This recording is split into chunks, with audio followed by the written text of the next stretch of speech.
Në Pogradec u zhvillua ditën e njëjtë ceremonia zyrtare e dorëzimit të stacionit të ri të zjarfikësve të Bashkisë Pogradec, një investim i rëndësishëm në kuadër të projektit forcimi kapaciteteve të shërbimit të mbrojtjes nga zjarri dhe shpëtimit në Shqipëri, i financuar nga qeveria e Polonisë dhe zbatuar nga UNDP. Kryetari i Bashkisë Pogradec, Ilir Gjakolli, në fjalën e tij theksoi se ky stacion modern rrit ndjeshëm sigurinë e qytetit dhe përgatitjen e strukturave për të përballur me çdo situatë emergjente. Ishte shumë i rëndësishëm ky investim, mbështetje që na dha UNDP dhe qeveria polake, duke filluar me zjarfiksen që kemi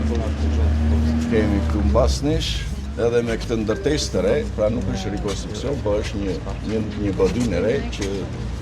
do t'i shërbej shumë Bashkisë Pogradecit. Ndërkohë, drejtori i përgjithshëm i mbrojtjes nga zjarri dhe shpëtimit, Arben Cara, vlerësoi bashkëpunimin mes institucioneve dhe rëndësinë e vlerësimit për standardizimin dhe shërbimin zjarfikës në vend. Ky projekt është rezultati një bashkëpunimi të ngushtë ndërmjet institucioneve qendrore dhe vendore, partnerëve ndërkombëtar dhe strukturave tona teknike, i cili lindi si një përgjigje ndaj sfidave që vendi ynë u përball pas tërmetit të vitit 2019. Dua të shpreh mirënjohjen time të thellë për UNDP në Shqipëri, të përfaqësuar sot nga zonja Randi Davis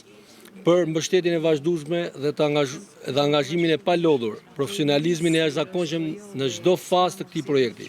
Të pranishëm në ceremoni ishin dhe përfaqësuesja e përhershme e UNDP-s në Shqipëri, Randi Davis, dhe deputeti i Parlamentit Polak, Bratos Ramovic, kryetari i grupit parlamentar Polonisë Shqipëri. Ata theksuan se projekti është pjesë e një programi më të gjerë që ka mbështetur 10 bashki në vend, veçanërisht pas tërmetit të vitit 2019. Jam sot me ju këtu për të inauguruar këtë stacion modern të shërbimit të zjarfikses në Shqipëri, e cila do t'i shërbej më shumë stabilitetit, mirëqenies dhe zhvillimit të qytetarëve të Bashkisë së Pogradecit. Pas,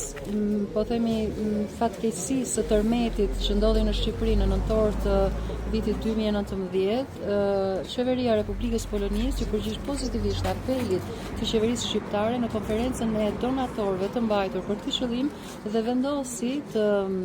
caktojë një fond mbështetje në masën 2.7 milionë euro për të mbështetur shërbimet e shpëtimit dhe në veçantë shërbimin zjarfikës në Republikën e Shqipërisë. Me një buxhet prej 2.7 milionë euro, projekti ka mundësuar ndërtimin e 2 stacioneve të reja zjarfikse në Fier dhe Pogradec, si dhe modernizimin e pajisjeve, automjeteve dhe trajtimeve për zjarfikësit në të gjithë vendin. Punimet në Pogradec nisën në mesin e vitit 2024 dhe përfunduan në nëntor të 2025-s. Stacioni i ri ofron kushte bashkëkohore, 3 poste për automjetet, zjarfikse, ambiente të standardizuara të sigurisë dhe një automjet të ri zjarfikës së bashku me pajisje mbrojtëse për efektivët.